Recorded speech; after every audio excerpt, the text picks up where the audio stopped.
Hi again. Today we're going to do the remaining review questions, and there may be some time left over. I'm not sure. Are there any questions you have about the direction of things?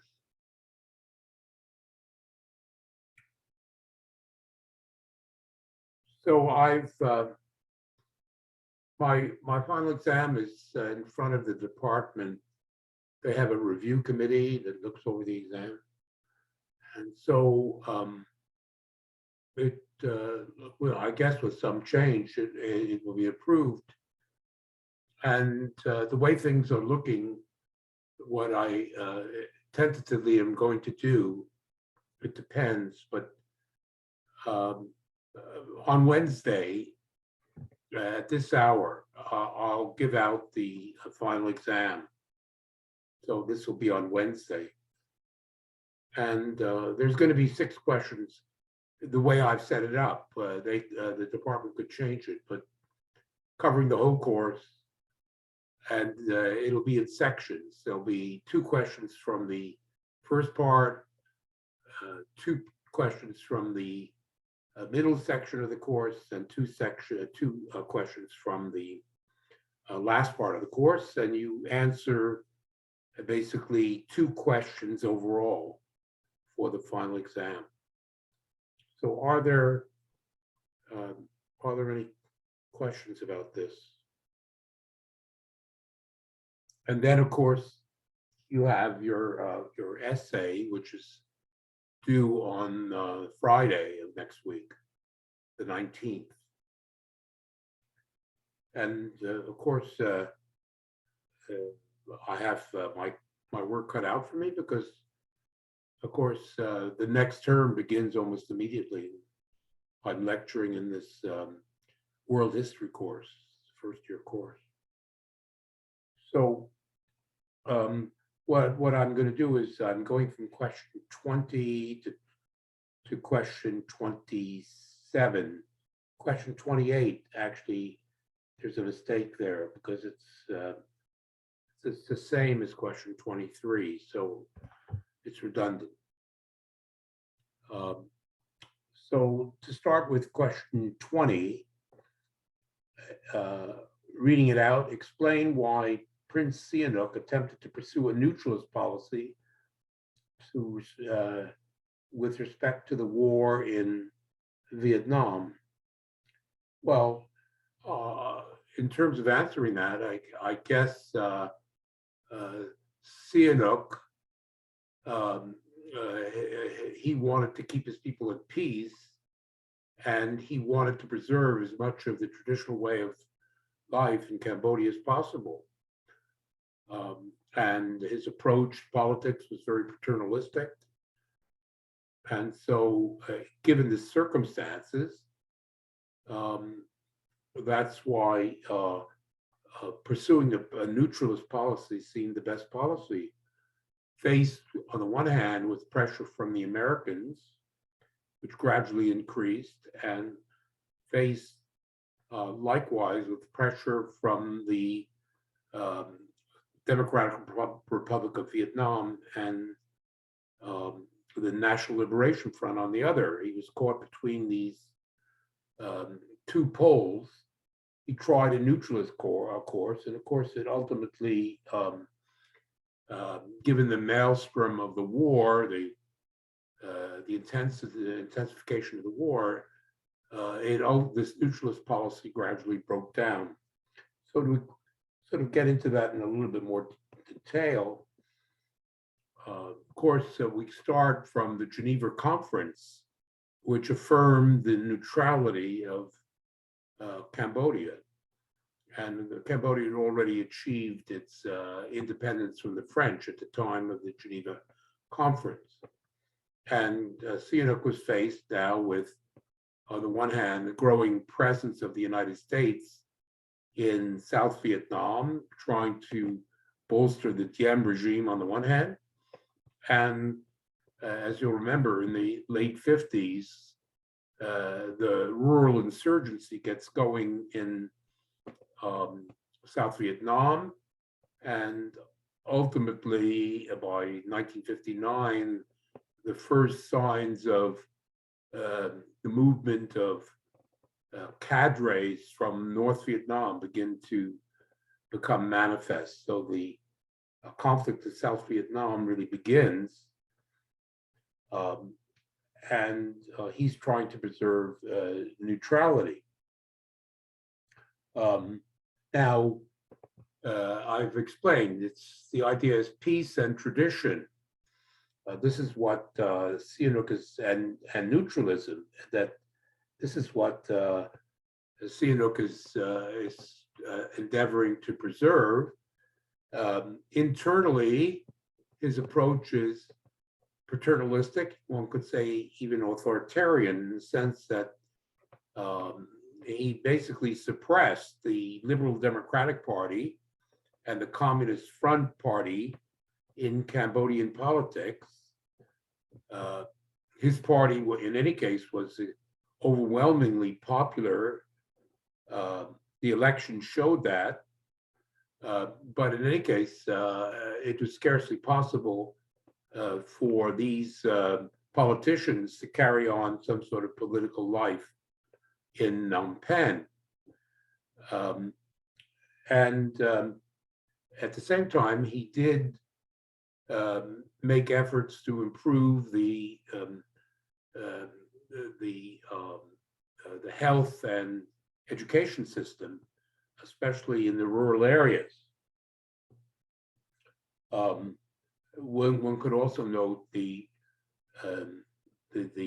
foreign exchange problem, the fact that he nationalized foreign trade, and from the mid-60s onwards, the middle class was disgruntled, as was the military, because Sihanouk insisted on keeping his distance from the United States, and the military were attracted to them.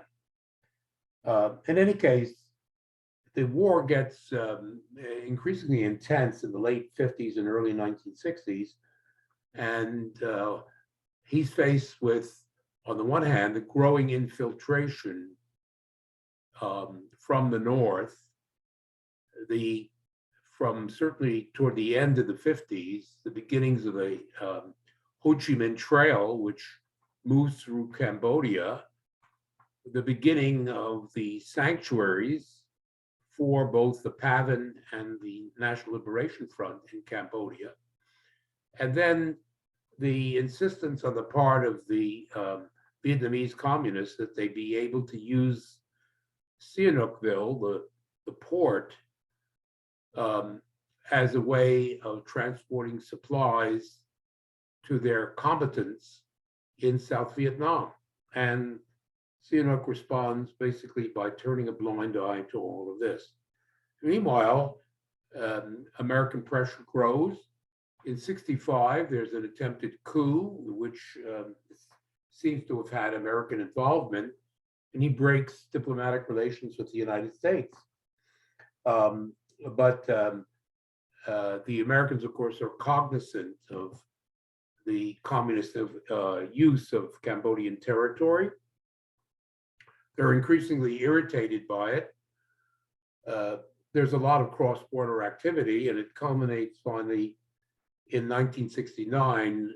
Nixon starts heavily bombing Cambodia from this point onwards. So what we can say is by 1969, the idea of staying neutral, although it's formally in place until the coup by Lon Nol the next year, 1970, the Americans are violating Cambodian neutrality by bombing, and of course the Democratic Republic of Vietnam and the National Liberation Front are using Cambodian territory as sanctuary and for their own communications. So I would say that of course, I think the end would be the overthrow of Sihanouk and as a result of this American-backed coup by Lon Nol in 1970. Is there any question about this answer? Okay. Um, the um, the next question, 21. What were the bases of the antagonism between the Vietnamese and Cambodian Communist parties? Well, I think that one begins way back in 1931 with the emergence of the formation of the Indochina Communist Party. You will recall that Indochina as a whole was organized by the French. Um, there was a governor general of Indochina for Laos, Cambodia, and Vietnam. Um, and there was a common administration, French administration. So, in reaction, then, Ho Chi Minh organizes this Indochina Communist Party, and it's made up of elements from Laos, Cambodia, and Vietnam. But the Vietnamese clearly dominated, and even in Cambodia, they dominated. The Cambodians were largely rural people. The economy was not very developed at all. Most Cambodians were peasants, not educated, and the Vietnamese, some Vietnamese had migrated into Cambodia. This included workers in the rubber plantations, craftsmen, merchants that were Vietnamese. And some of these people were attracted to the Communist Party, and they tended to dominate the Indochina Communist Party. There were only a small number of Cambodians in this party to begin with. And the situation of this sort of paternalistic approach on the part of the Vietnamese vis-a-vis the Cambodians continued in the succeeding decades. Of course, in 1940, the Japanese occupied Cambodia and the French administration continued under them. There was an attempted uprising in 42 in Phnom Penh by nationalists that was suppressed. And then after 1945-46, when the French returned, an insurgency began against them, largely inspired by nationalism. This is called the Khmer Issarak movement. And the communists in Cambodia were involved in this nationalist uprising. It was the Khmer Issarak was heterogeneous groupings. Some of them are members of the Communist Party, others are just simply nationalists. In any case, this is all under the auspices of the Indochina Communist Party is taking part. Then in 1951, following the Chinese Revolution, there is this reorganization that I mentioned earlier in the lectures, and the three parties, the Laotian Party, the Cambodian Party, and the Vietnamese Party go their own way. Three separate parties are established, and a Khmer Communist Party emerges. Yet again, though, we have to say that this Cambodian Communist Party, is still dominated by the Vietnamese. But this time you see that some Cambodians begin to say, well, this is not right. Why are the Vietnamese in charge of our own party? It begins to this resentment begins to develop, and a really important step in this direction occurs with the emergence of a group around Pol Pot, a group of students who have gone, and they come from affluent backgrounds, have gone to Paris to study. They joined the French Communist Party, and they begin to develop, these people become quite well educated. There's one, this guy Ho Han, takes a PhD, writes a PhD about the Cambodian economy, which is the first really fundamental analysis of it. He's the guy who sort of lays out the fact that The peasants are basically being exploited by the merchant class, Chinese, mainly from Phnom Penh. There's a lot of usury in the countryside, and most of the surpluses are being drained toward Phnom Penh and are being wasted on the importation of luxury goods or manufactured commodities that aren't helpful to the ordinary people.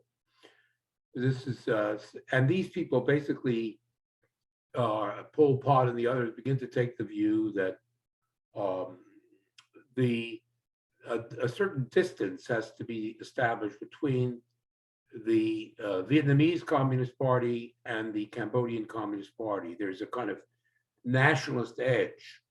And of course, the part of that is this idea of rurally based development. The revolution must be made in the countryside, and the city is essentially parasitic. Um, well, these people, most of them return to Phnom Penh, make their lives, but a certain number of them actually go into the bush and begin to, as best they can, not at first with very great success, begin to try and organize the peasantry in a kind of rural insurrection. And they do so in particular because Sihanouk is persecuting them. As I said, Sihanouk doesn't permit a open political life in Phnom Penh. So such people as there are who have communist ideas, some of them take refuge up in Hanoi, but some of them, under the leadership of Pol Pot, begin this rural insurrection, which is persecuted by Sihanouk. And here we come to an important part in terms of providing an answer, because we already discussed Sihanouk's neutralism, and in particular his turning a blind eye to the presence of the Ho Chi Minh Trail and the sanctuaries in Cambodia. Well, the Vietnamese communists, who are of course beginning their own serious insurrection in the late 50s and early 60s, they want to continue to have good relations with Sihanouk. They appreciate his neutralism. It's facilitating the revolution in Vietnam. And they tell the Cambodian colleagues, what is going on in Indochina is a general struggle, and the struggle in Cambodia has to be subordinated to the struggle in Vietnam. Well, Pol Pot and his faction don't accept this.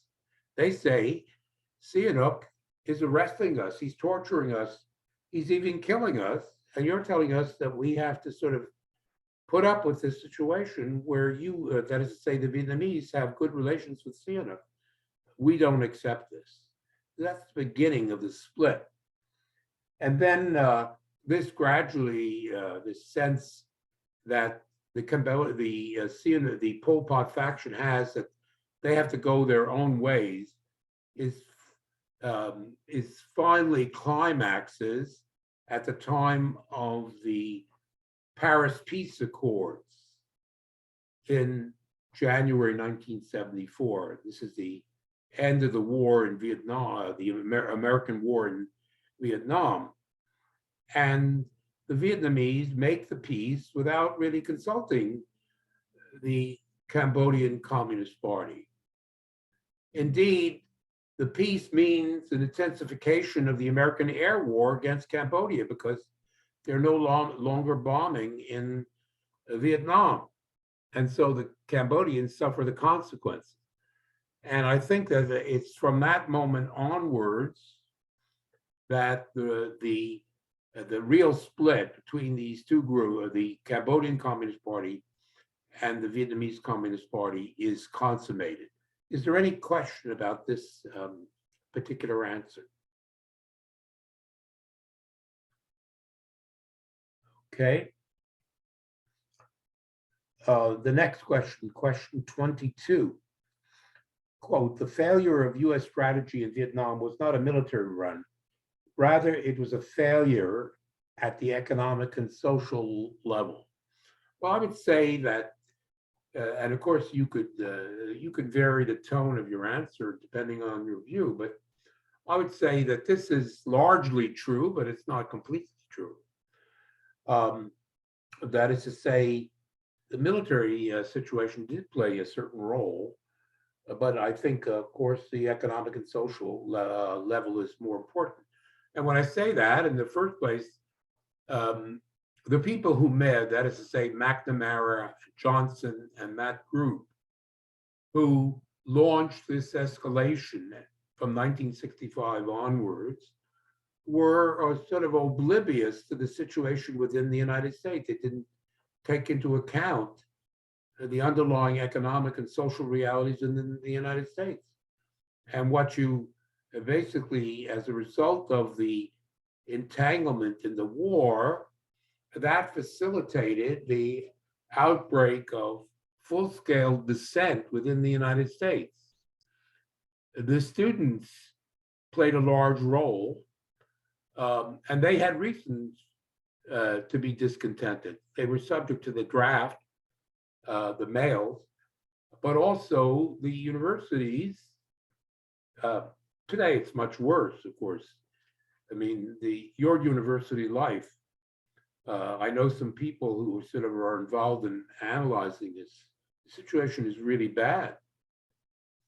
But it was bad already back in the 60s. And given this sort of overall conjuncture at that time, the students protested the conditions in the universities, but the focal point was the war in Vietnam. But in addition to that, of course, there was the Black Revolt, which turned from a civil rights movement into Black Power movement. And so you have huge unrest in the United States, and if we're talking about economic and social reality.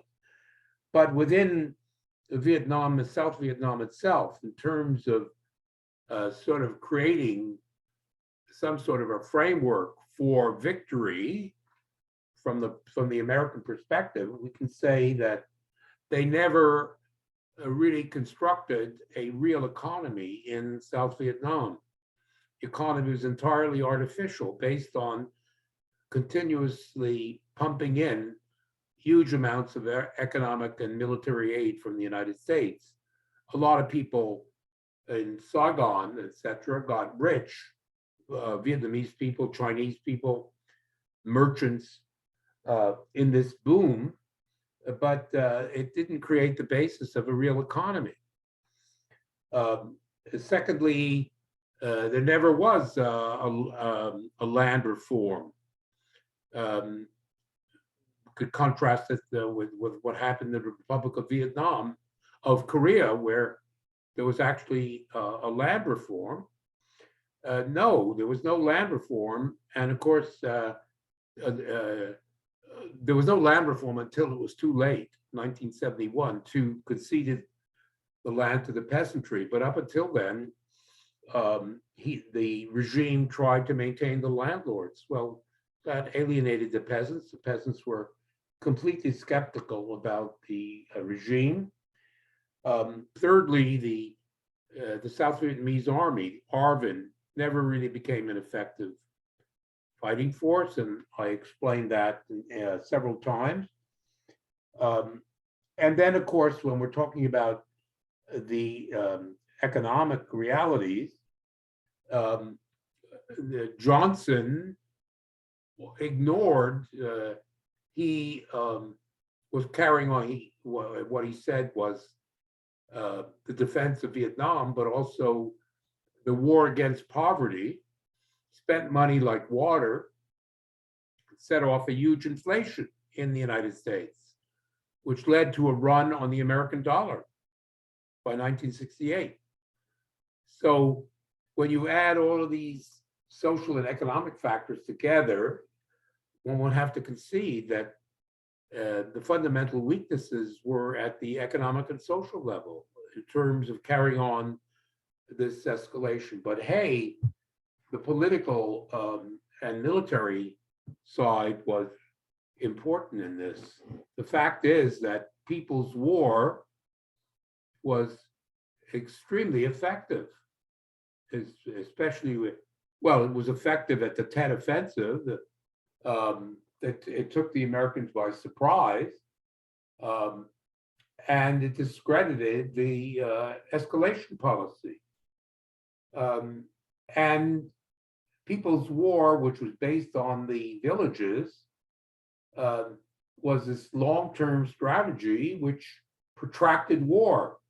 And it seems to have worked extremely well. The Americans were never able to sort of root out this peasant-based insurgency in the countryside. So yes, in a qualified sense, the idea of economic and social factors determining things is important, but the notion of People's War is very important.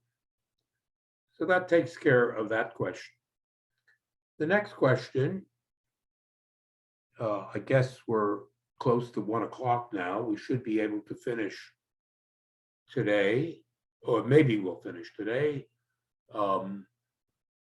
Maybe not. I will continue on Monday. I have a little bit more to say, so there will be a lecture on Monday. So the next question is, what were the effects of the Vietnam War on the United States, both at home and abroad? How was the global balance of power affected? Well, we could say, especially because of the help of Mao, remember the meeting between Mao and Nixon in 1972 and so on, that America was able, despite its necessity of it withdrawing from Vietnam and ultimately the collapse of the Republic of Vietnam, the United States was able to stay in East Asia, the Chinese-American alliance against the Soviet Union. And overall, I would say, in terms of the global balance of power, the loss of the war in Vietnam did not end American dominance globally. That's only beginning to happen now. The Americans came back from their defeat in Vietnam. They did recover, but I would say that in a way, what happened was, as there is a scholar by the name of Giovanni Arrighi who speaks about signal crises. That is to say, when societies or empires get into trouble, there are usually sort of crises that fall short of being the sort of the collapse of a regime, but they signal a lot of the problems.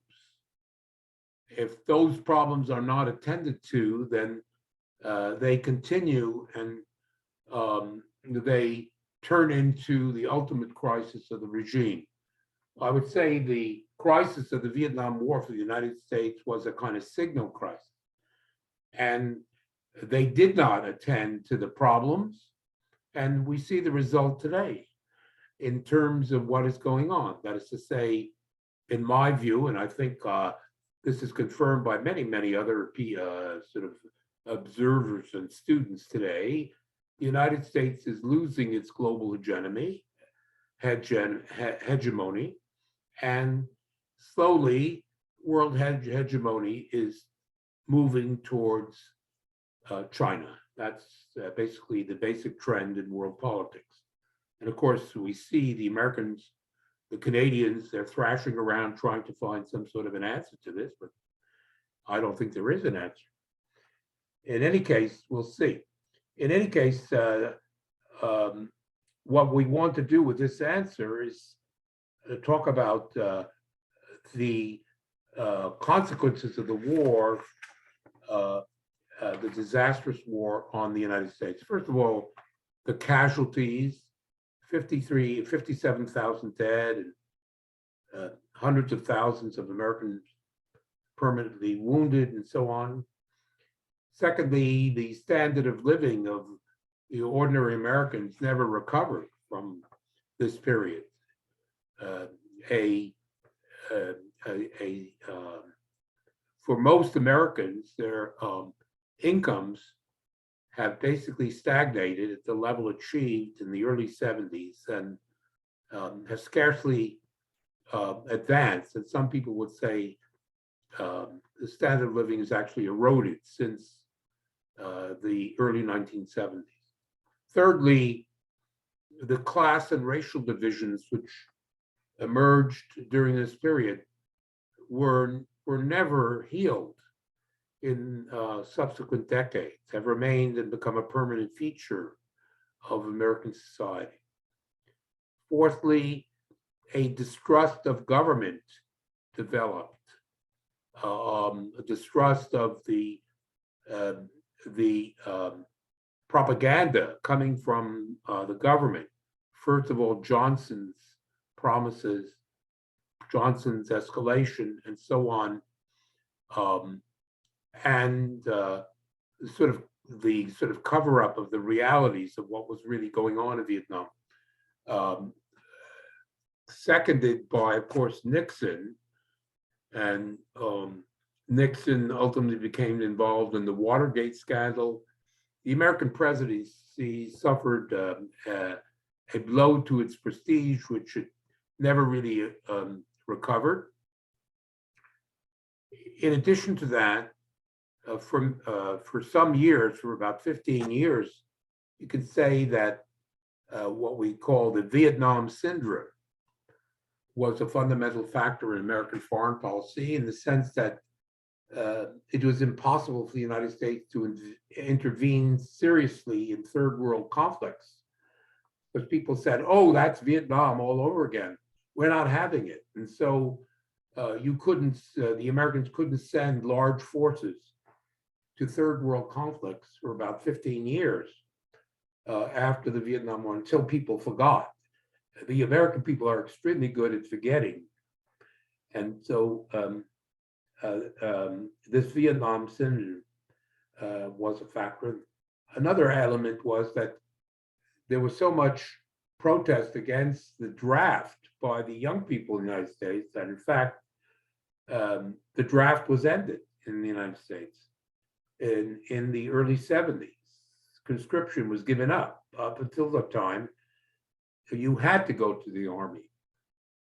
Well, that ended, and the army became a volunteer army, meaning that the poor people in the United States, having no other choice, basically went into the army, went into the military. That was the solution.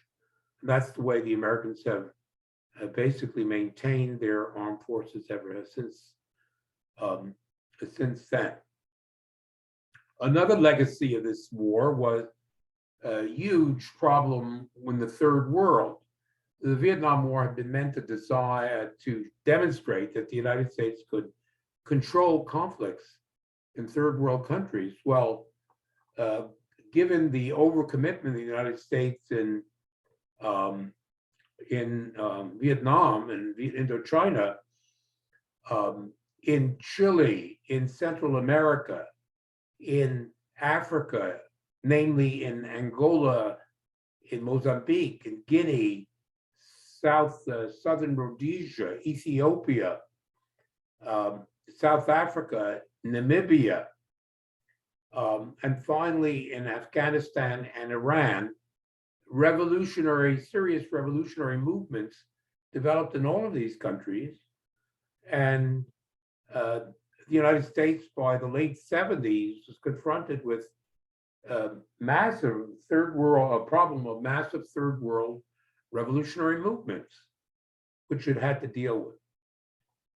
In addition to that, we have the reality that the Soviet Union used the opportunity of this American involvement in Vietnam to build up its own nuclear and conventional forces, to the point where by the time that Nixon resigned in 1974, there was a parity between the military capacity of the United States and the Soviet Union. Finally, of course, the new reality was with American ascent, China had achieved political recognition and began to enter the global economy with consequences that we're dealing with today. So those are some of the negative consequences of the Vietnam War. In terms of, but as I said, the United States came back. The United States did, in the sense that it never really addressed the basic problems, especially within the United States. But they did find a way of combating these third world revolutionary movements for the most part. They developed this concept of what they called low intensity warfare. Became the dominant military doctrine. That is to say, American Grand Trunk groups could not be involved in these third world conflicts, but they could use mercenaries, they could use contras, they could use proxy wars, they could have clients who would fight their wars for them, or they could use counter-revolutionaries and supply them, develop counter-revolutionary movements. They could develop mercenary private armies. As some of you perhaps know, there are these huge companies in the United States that basically field proxy armies. The United States doesn't depend on the public sector armies only. It has hundreds of thousands of troops that are provided by companies, private military companies, which are adjuncts of the US military. And it has, of course, sophisticated electronic surveillance and drones, which facilitate American military operations in the third world countries.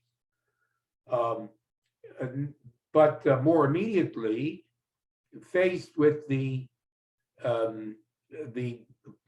growing Soviet military power, the United States embarked on a new arms race. During the Reagan and Bush administrations during the 1980s, instead of course, spending money on helping basically ordinary Americans, they basically, the defense companies and the American military under Reagan and Bush, millions were spent on what we call Star Wars, cruise missiles, and all kinds of other military equipment, which the Soviet Union was unable to match. The Soviet Union was having its own economic problems, which would soon lead to a crisis within the Soviet Union. Furthermore, in terms of protecting I wouldn't say the American economy, but the people who controlled the economy, the Americans discovered neoliberalism. And basically, they deconstructed the welfare state in the United States, and many other countries joined in. Canada started to join in 1980 with the election of Brian Mulroney.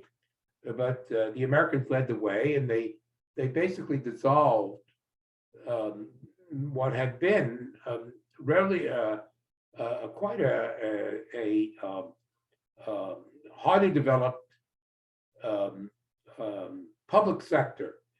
Was run down, was not financed by the United States, and the public sector withered under neoliberalism.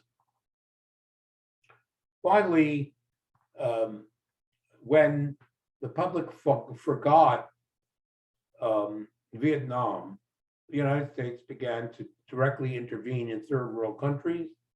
First of all, in Grenada, they overthrew a communist on this small island in the Caribbean in 1983. Then they intervened and knocked off the ruler of Panama was showing in 1989, Noriega was showing some signs of independence in 1989. And then when the Soviet Union fell into its crisis, the United States launched the first war against Iraq, known as the Gulf War, when hundreds of thousands of American troops were involved in this war, as well as troops from many allied countries in 1991. So America was back, the more so because the Soviet Union collapsed in 1991. So to conclude, all of this is a kind of signals crisis. To come back to the term by Arrighi, it was a signal that the United States was in trouble, and the way it responded to its problems was basically by doubling down on the military, ignoring the internal development of and the circumstances of ordinary people in the United States. Actually became much worse under neoliberalism. And today we're confronted with the reality that the United States internally is very weak and vulnerable. And we're just waiting to see now, with the failure of Biden, what will happen in the future. Any other questions about this answer? I sort of just have reviewed the lectures I've been giving you. Okay, so we're now at 12 minutes after the hour. Number 24. What motivated the Chinese invasion of Vietnam in 1979? Remember at the end, and I'll come back to this if I have a chance in a subsequent lecture, but as you know, in December of 1978, after a series of provocations by the Khmer Rouge, the Vietnamese army invaded Cambodia, and there was scarcely any resistance. There were about 100 or 120,000 South Vietnamese, DRV troops, PAVN troops, and the Khmer Rouge basically surrendered or fled into Thailand in the face of this Vietnamese onslaught. And basically, for the next 10 years, Cambodia was occupied by the army of Vietnam. And a puppet regime was established in Phnom Penh. Cambodian government, basically controlled from Hanoi, was established between 1979 and 1989. Now, the thing is that in invading Cambodia, the Vietnamese had invaded what had become the ally of China, of communist China, because following Nixon's visit to Beijing in 1972, the Chinese entered into a more or less tacit alliance with the United States vis-a-vis the Soviet Union. Now, this visit by Nixon to Beijing had occurred without consulting Hanoi. And Hanoi regarded this as a betrayal. They regarded what the Chinese were doing with the Americans. Well, the Americans are Vietnam, the DRV's enemy. And behind the back, the Chinese are making these arrangements. So from that point onward, Hanoi began to become closer and closer to Moscow in reaction to the alliance between the United States and China. Hanoi responded by basically entering into a full alliance with Moscow.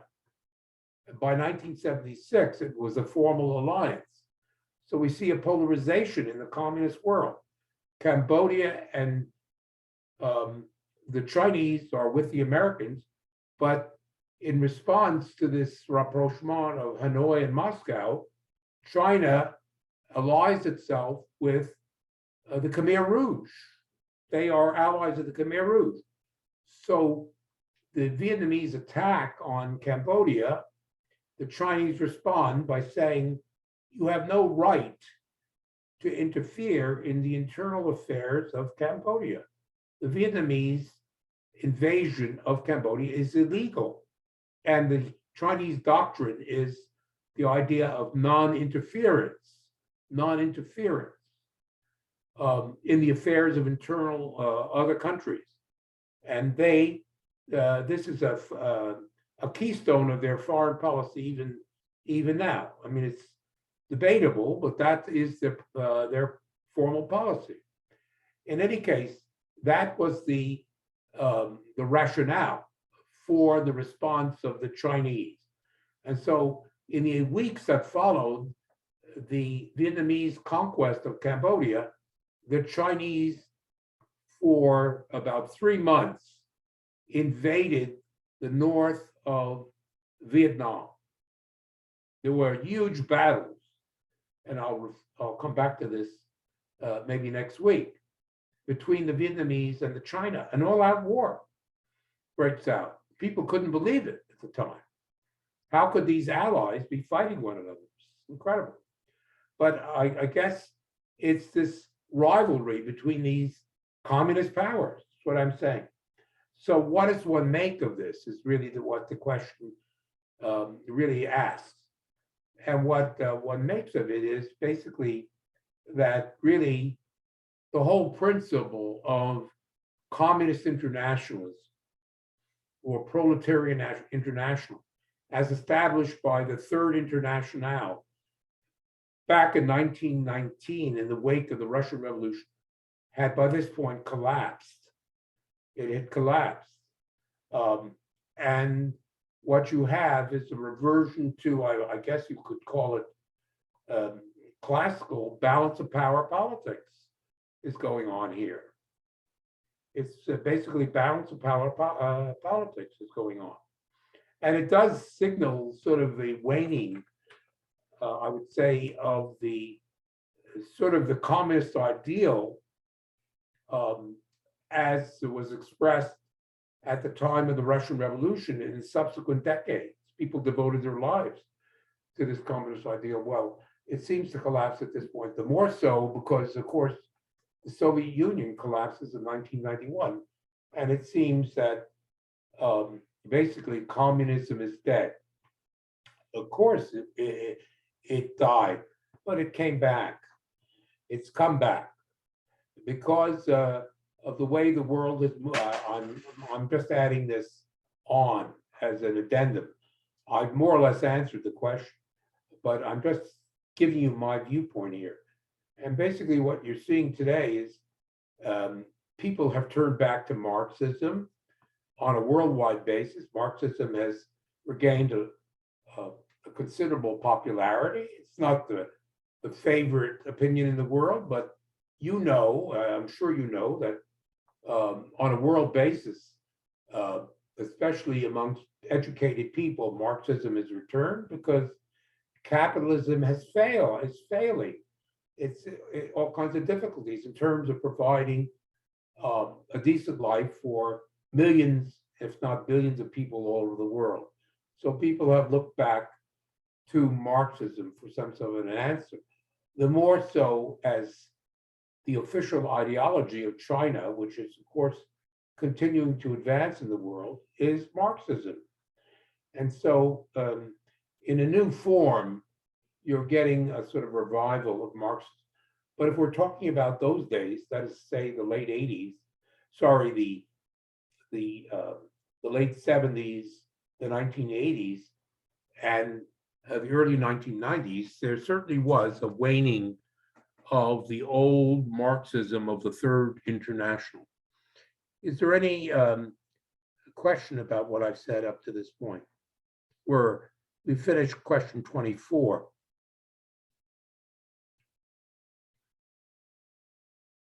Okay, I think we're done for today, and we'll finish on Monday.